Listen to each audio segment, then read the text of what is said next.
Stanford University.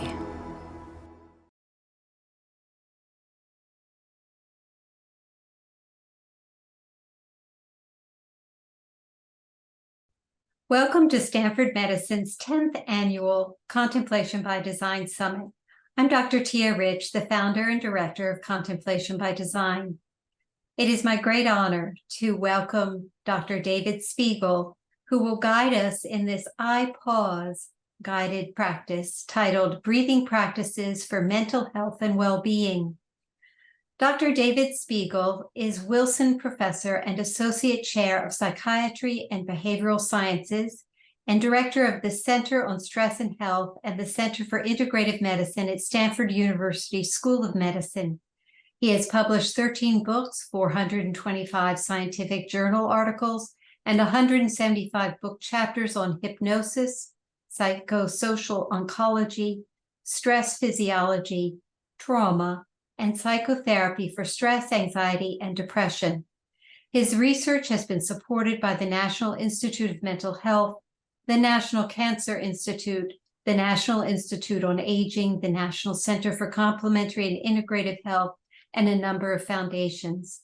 He is past president of the American College of Psychiatrists and the Society for Clinical and Experimental Hypnosis, and is a member of the National Academy of Medicine.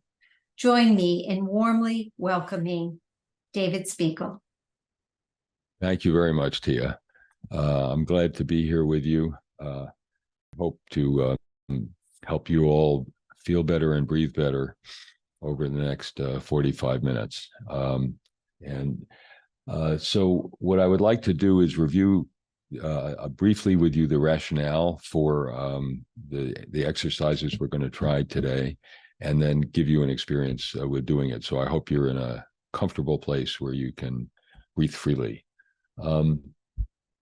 Breathing is a remarkable psychophysiological function. It can happen automatically or we can control it. And we're going to spend some time tonight finding different ways to control it with different outcomes. It's subject to immediate conscious control. But on the other hand, it happens automatically if you don't control it. And so it's a crucial mind-body pathway. It's particularly interesting that changes in breathing, the kind we'll go through tonight, can actually change your brain activation up or down. And so oddly enough, the brain has an interesting way of regulating its own activation level by regulating how it makes you breathe. And so it's a fascinating interaction by which the brain interacts with the environment and uses resources from the environment to change its level of activity. This affects many parts of brain function, including memory and emotion, because this particularly affects the hippocampus. In principle, hyperventilation, particularly inhales, tends to increase excitability and arousal, while sighing in general decreases it. And that has a number of implications that particularly have to do with carbon dioxide levels. Because one thing that many people don't realize is that the actual trigger for breathing is higher CO2 levels rather than dropping oxygen levels. We don't physiologically breathe because we feel an oxygen deficit, but because of CO2. There are 3 exercises I'll take you through tonight. One is box breathing. It's been called tactical breathing. The Navy SEALs use it before they go on an expedition. It's meant to sort of alert you, but not make you over anxious. And it's also something that we can use to modulate your overall breathing rate. The second will be cyclic hyperventilation with retention. This is something that really does get you revved up, and I decided not to make it the last, but the middle exercise to give you a chance to sort of cool down a bit with the third. And the third is cyclic sighing, which is a wonderful relaxation exercise that can help you very quickly to lower your overall level of arousal and feel more relaxed.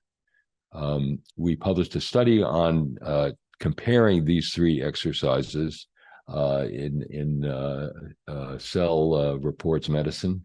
I want to acknowledge my collaborators in the study and developing these techniques, the evaluation of these techniques, particularly Andrew Huberman, my colleague in ophthalmology and neurobiology, brilliant guy who's a fabulous teacher too, and whose podcast you may have heard or heard about. Melise Belbon, a wonderful research manager who organized and conducted the study, and unfortunately has been lost to business. Eric Neri, Manuela Kogan, Lara Weed, Bita Nuriani, Buil Joe, Gary Holt, Jamie Zeitzer also collaborated in the study. So in this study, there are these three practices, and you can see the three practices here, a diagrammatic form. So box breathing, which we'll do first, has equal inhale, hold, exhale, hold. And that's why it's called box breathing. Cyclic hyperventilation with retention emphasizes inhalation rather than exhalation. And so it tends to be more activating and arousing, whereas cyclic sighing is the opposite. You do a brief inhale and then a long, slow exhale. So that's how these three exercises that we'll be doing compare to one another. And we found in the original study, I'll just review briefly, that in general, this breath work was better at producing positive affect, people who did this just 5 minutes a day for a month. Then the comparison condition, which was a mindful meditation, looking up at the third eye without controlling respiration. We found in particular that cyclic sighing was particularly helpful in improving mood compared to the other breathwork practices and to the mindfulness practice. And it also tended to produce reduced respiratory rate over time.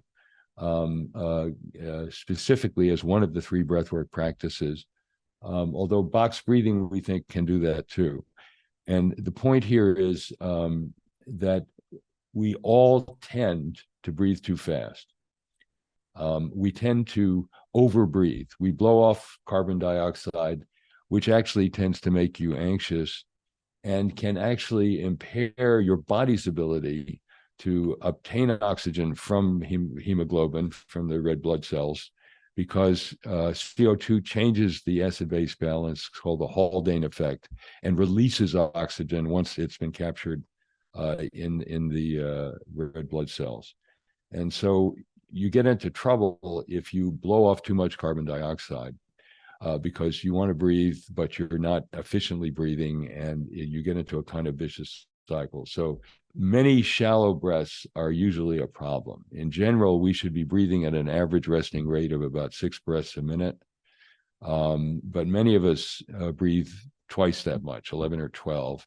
And it's a type of breathing that is not very relaxing and may not maximally oxygenate you when you want it and regulate CO2 as well. So first thing we're going to do is a CO2 tolerance test. So it's a test, and if you have like a timer on your smartphone or something, that might be helpful. But these will be approximations because of the circumstances in which we're doing this here. Sorry, let me see if I can get to my own here. Okay. So what I want you to do with this test is to take in 4 breaths.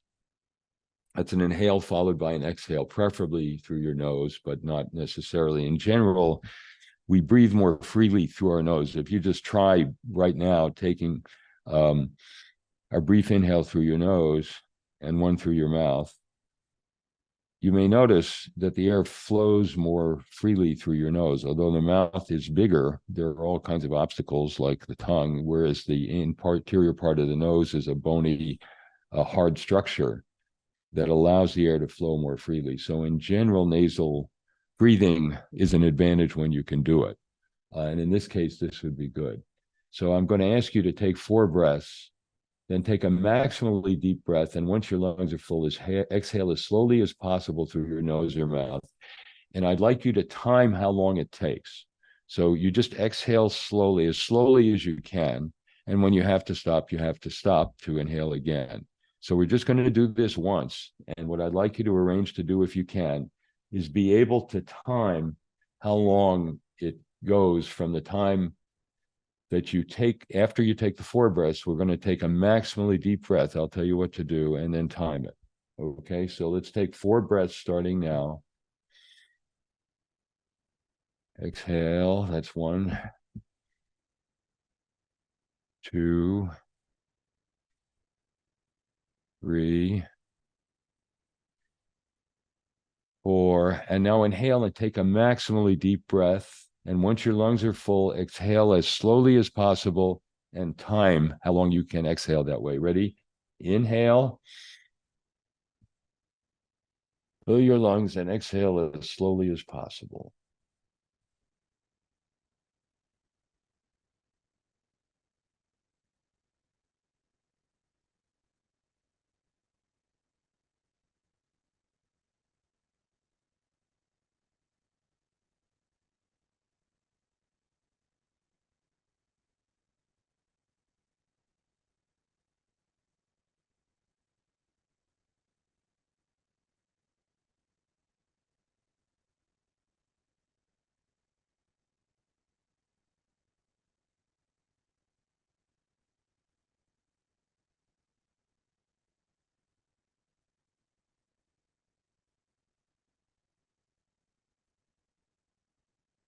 Now, when you finish that single exhale, note how long it was, and then start breathing regularly again.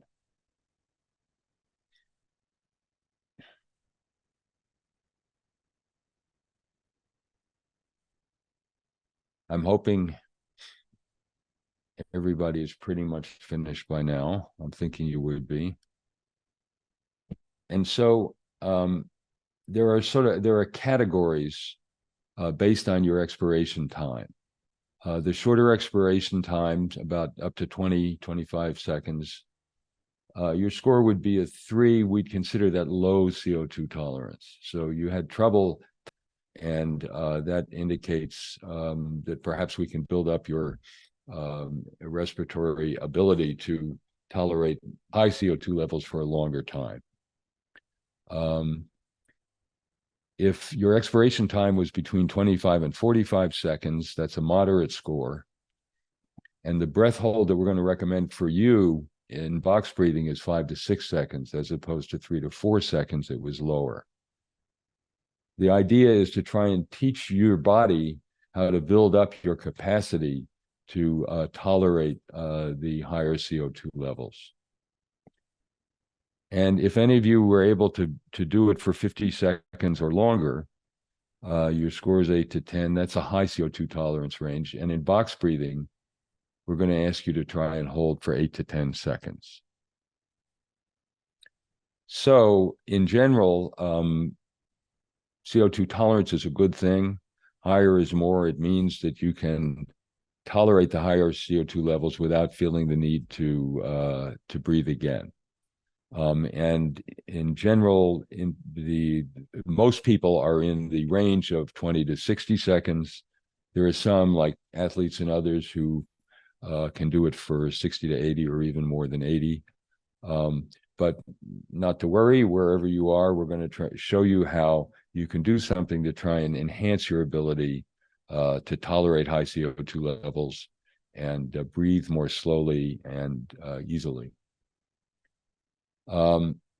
So what we're trying to do is improve your CO2 tolerance. If it turns out you want to do that, you can do this exercise just a couple times a week for 2 to 3 minutes, and that can help you retrain your brain to breathe differently and tolerate slower, deeper breathing. So let's start now with the box breathing exercise. And what I'm going to ask you to do is inhale. Let me just stop this here. I'm going to ask you to inhale based on your CO2 discard rate. So for some of you, I'm going to ask you to do it for 3 to 4 seconds, for some 5 to 6 seconds in each side of the box, and some of you 8 to 10 seconds. So you'll have longer intervals of inhaling, holding your breath, exhaling and holding your breath. And again, if you can, breathe through your nose. If you can't, that's okay. So I'll ask you to inhale for 2 to 3 or 5 to 6 or 8 to 10 seconds. Hold for 8 to 10 seconds or whatever your length is. Exhale for that length, hold, and then do it again. So let's start now.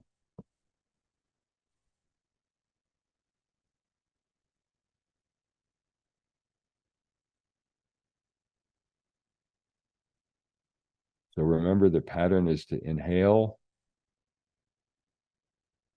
hold for your prescribed time, exhale for your prescribed time, and hold for your prescribed time. Inhale, hold,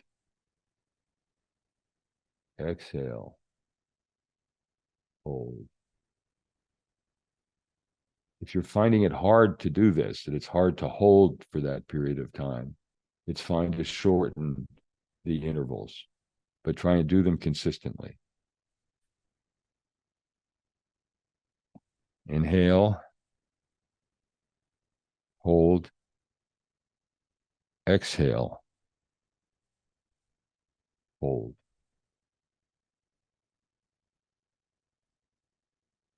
Inhale, hold, exhale, hold. Inhale, hold, exhale, hold. Inhale,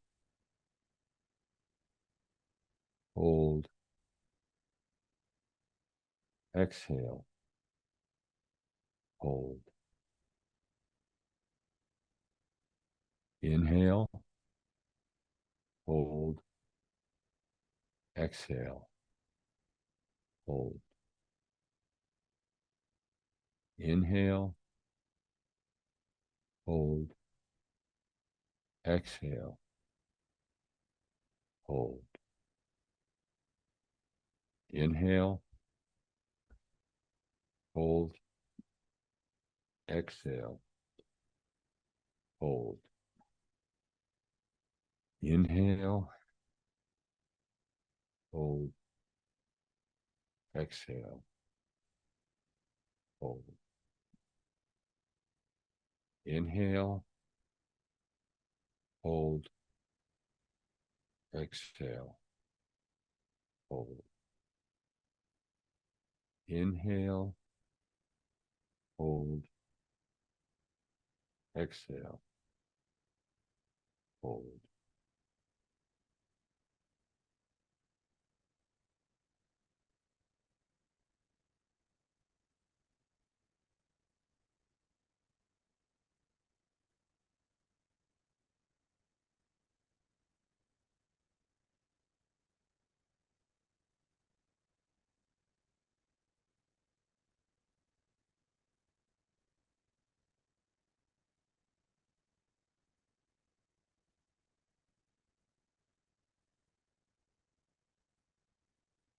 Inhale, hold, exhale, hold.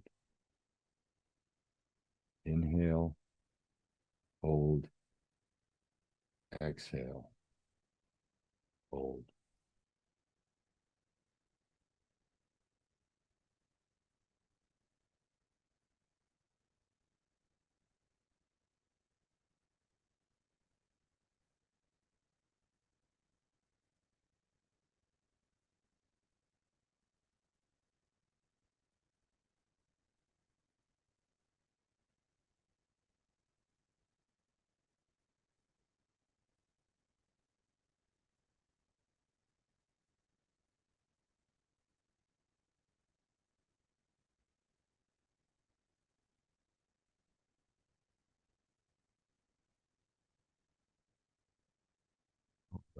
Inhale, hold, exhale, hold.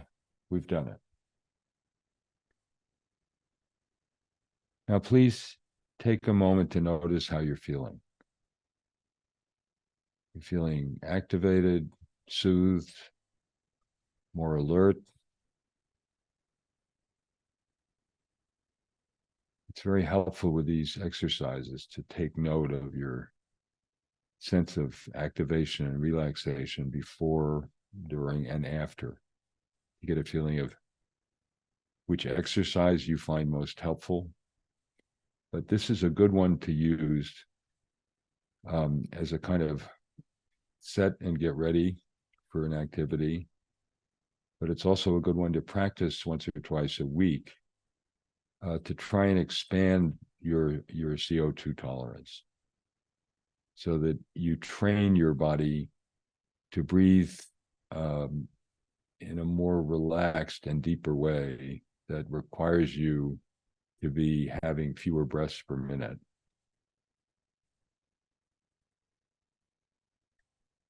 Okay, I'm hoping everybody is with us and okay. Our next exercise is cyclic hyperventilation with retention. Now, this is an activating exercise. Some people find it a little too activating. It's one easier version of what's called Wim Hof breathing, which is it gets you very much activated. We're not going there. The idea here is to first inhale deeply, ideally through the nose if you can, but through your mouth if you need to. And then exhale passively. The idea is to have the feeling of letting the air fall through the mouth. So here you inhale through the nose, exhale through the mouth passively. And the idea is also that you spend twice as much time inhaling as you do exhaling. The exhaling is kind of a passive afterthought. The inhale is long and deep.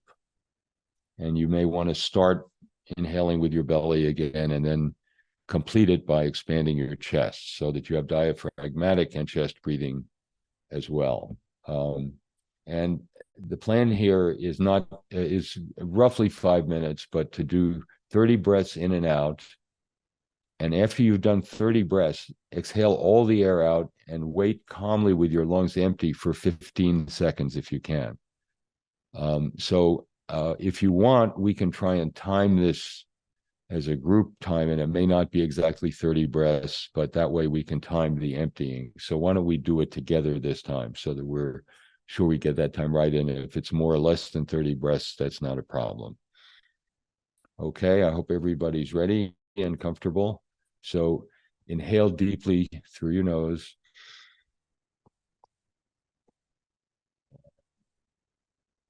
Then just let go, air fall out of your mouth. Again, deep inhale through the nose, fall out through the mouth. So keep repeating these nice long exhales. Quick exhales. Nice long inhale. Quick exhale. Nice long inhale. Quick exhale. Nice long inhale. Quick exhale. Some people notice a tingling or excitation in your arms and legs when you do this. Inhale. Quick exhale. Long inhale. Quick exhale. Long inhale. Quick exhale.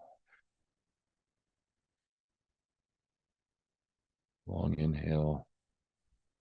Quick exhale.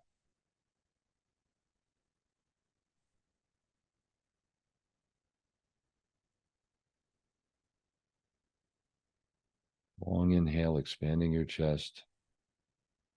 Quick exhale, letting the air just fall out of your mouth.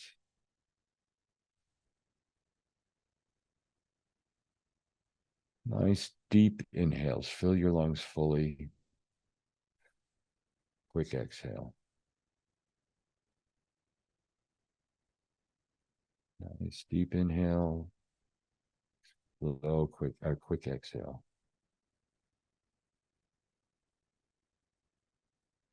Deep inhale, quick exhale. Now after two more,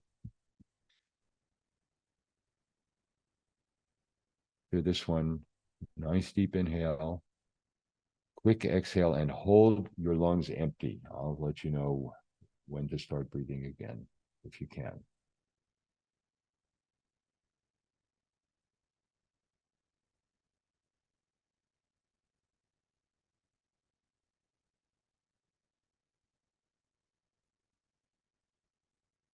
Okay. So now we'll repeat the cycle. Long, full inhale, quick exhale.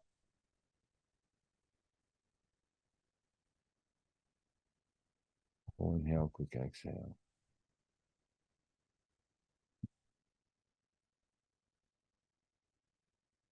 Quick exhale. Big inhale, quick exhale. Big inhale, quick exhale.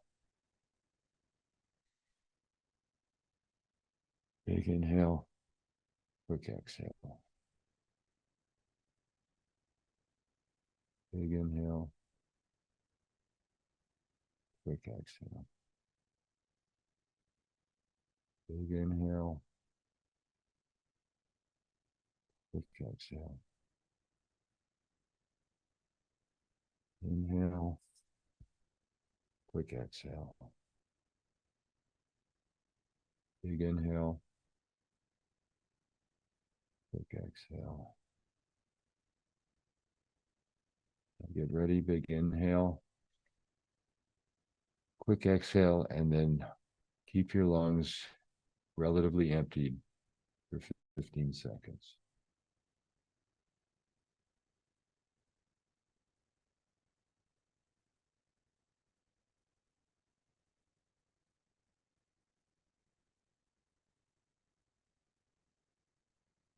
Okay, good. Now one more cycle. Big inhale, quick exhale. Big inhale, quick exhale. Big inhale, quick exhale. Fill your lungs fully on the inhale and just let the air flow out of your mouth for the exhale. Fill your lungs completely and let the air flow out of your mouth. Sip in the air fully through your nose. Quick exhale through your mouth.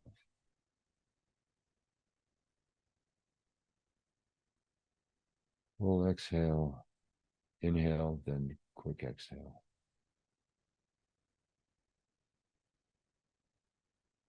Inhale, quick exhale.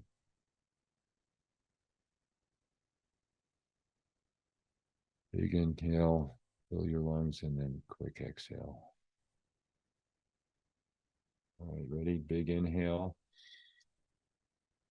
Quick exhale now. Hold your breath with your lungs relatively empty.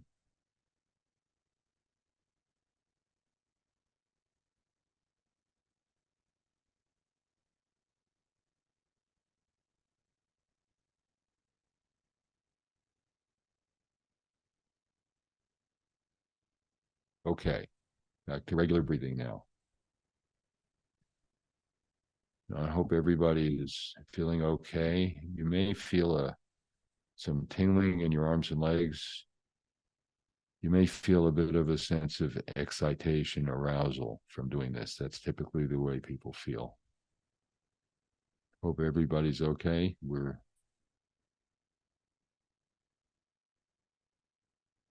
And there was a question here, is it okay to breathe through the mouth? Yes, it is with box breathing. If you can't do it through your nose, that's fine.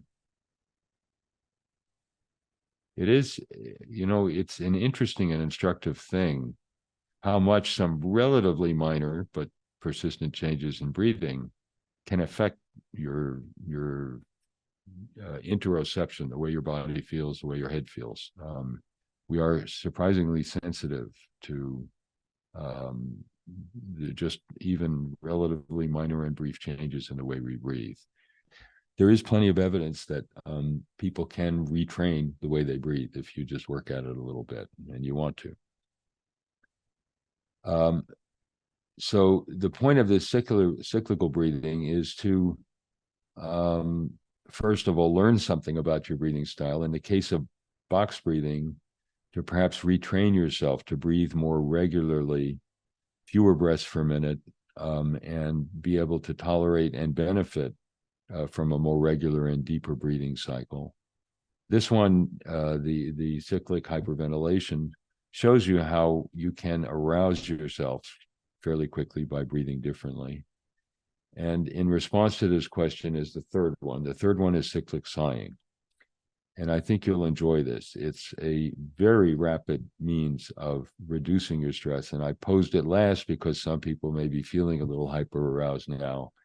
And I wanted you to have this very pleasant experience. A lot of my patients like to use it to get to sleep or just as a quick calm yourself. I know people who get anxious about speaking and just do a couple of cycles of cyclic sighing and feel more relaxed and ready to go. So let's do this now. This one involves a quick inhale and a very slow exhale, the opposite of cyclic hyperventilation. So here, you want to inhale again through your nose, starting with your belly. So diaphragmatic inhale, hold for a minute, and then be sure you fill your lungs completely by expanding your chest. Again through your nose, and slowly, slowly exhale through your mouth. So again, inhale, starting with your belly. Hold. Now expand your chest and fill your lungs completely, and then very slowly exhale. Slowly exhale. So again, inhale. Stop. Fill your lungs completely and very slowly exhale.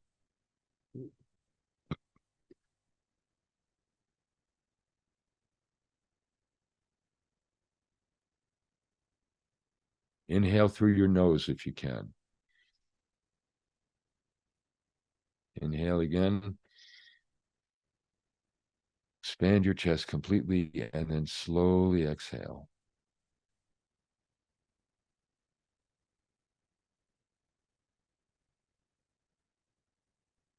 Inhale through your nose.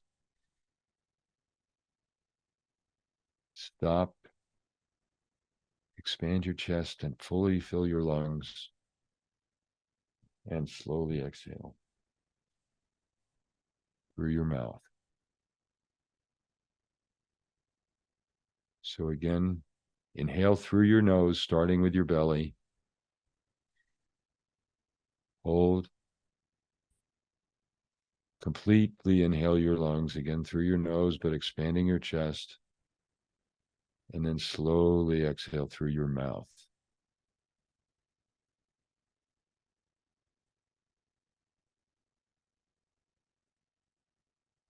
Inhale, expanding your belly. Hold. Expand your chest. Fully exhale through your mouth. Slowly.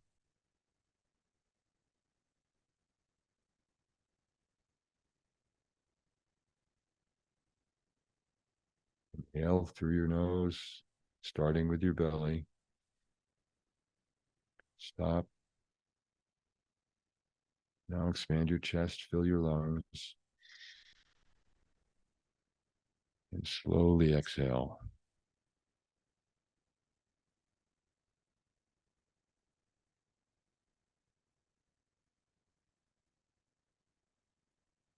Inhale through your nose. Hold. Fill your lungs completely by expanding your chest and slowly exhale.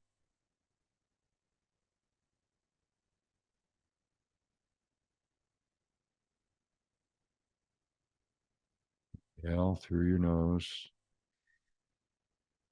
Stop. Fill your lungs completely. Slowly exhale. 3 more times. Inhale with your belly. Hold. Complete with your chest. Slowly exhale through your mouth.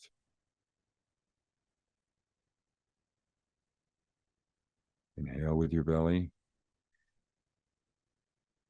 Hold.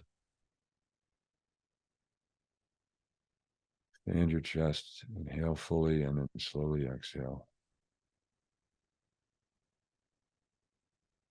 Again, inhale through your nose with your belly. Hold. Expand your chest. Fill your lungs completely and slowly exhale. That's the end of the exercise.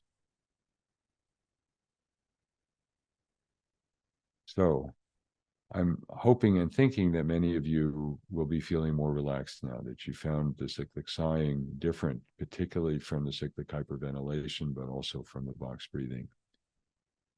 And the idea is to give you a feeling that you can regulate your level of comfort and arousal.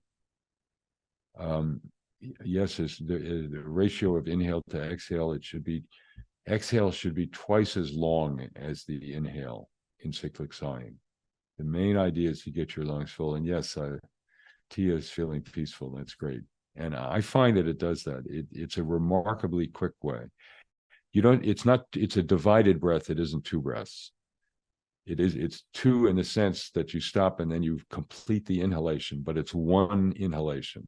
So you start with your diaphragmatic inhale, then you stop and complete it with expanding your chest. 1 big inhale divided in 2 parts so that your chest is completely full, and then 1 long, slow exhale. That's the idea. And others seem to find this very relaxing too. And it's remarkable, actually, how quickly you can start to feel relaxed doing cyclic sighing. And it's something I really like doing, and many of the people I work with do too. So it's something like when you're going to sleep tonight, give it a try. Just do the cyclic sighing and see if it doesn't help relax you in a hurry and get you to sleep, in case my talk has not put you to sleep. So let me share the screen for a couple of minutes before we stop. So the sort of summary of this is that breathing has very complex but important influence in regulating the brain. It can help to regulate its activation. It's your brain's way of regulating its activation level. It can improve mood and manage arousal as well. So the way in which you breathe can affect how aroused or how relaxed you will wind up feeling. And the box breathing is particularly helpful in training your lungs and your brain to breathe in a little more relaxed, less pressured, but deeper and more productive way.